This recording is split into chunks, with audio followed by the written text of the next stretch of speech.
The hospital corridor was colder than the winter outside, its long pale green walls echoing with distant footsteps and the low beeping of machines, when the poor girl stepped inside barefoot, clutching her baby so tightly that her arms trembled, her thin sweater barely covering her small body, her face pale with fear and exhaustion as tears rolled silently down her cheeks. And no one noticed her at first because she looked like just another homeless child wandering where she didn't belong, but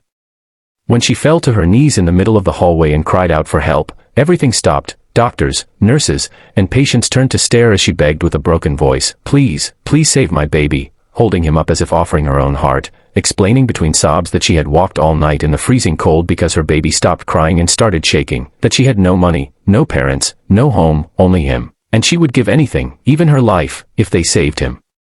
Yet the receptionist hesitated. The rules were clear: no registration, no treatment, and murmurs spread through the hallway as some shook their heads while others looked away, uncomfortable with poverty standing so raw in front of them, until one senior doctor finally stepped forward, annoyed but curious, and reached for the baby, but the moment he gently turned the infant's face toward the light, his expression froze completely, his hands began to shake, and the color drained from his face as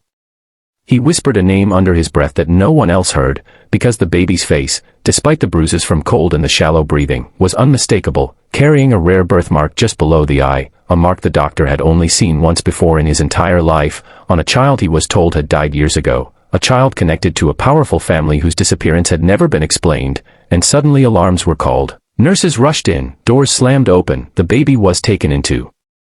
emergency care without another word, while the girl screamed in fear thinking they were taking him away forever, until the same doctor knelt in front of her, his voice now soft and urgent, promising they would save the baby, that she must trust them, and as hours passed in unbearable silence, the girl sat alone on a cold bench praying for the first time in her life, remembering how she had found the baby as a newborn outside a closed church years ago, abandoned in the rain, how she was just a child herself but chose to protect him, feed him scraps, sing to him when he cried, and call him her brother even though she shared no blood with him. And when the operating room doors finally opened, the hospital felt different, tense, alive with whispers, because behind those doors the truth was unraveling. The baby's blood test confirmed what the doctor feared. This child belonged to a missing lineage, a family whose wealth and power could shake the city, and when representatives arrived,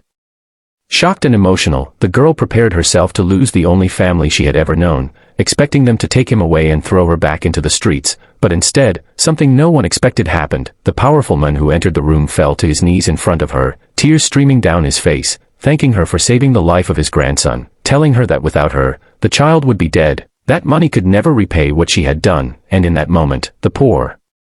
girl who begged doctors for help became a hero in the eyes of everyone watching, proving that love, not wealth, is what truly saves lives. And as the baby recovered, the hospital staff stood silently, ashamed of how quickly they judged her, while the girl held her brother's hand, whispering promises she had made long ago. And if this story touched your heart, if you believe kindness still exists in this world, don't forget to subscribe to the channel, because every subscription helps us share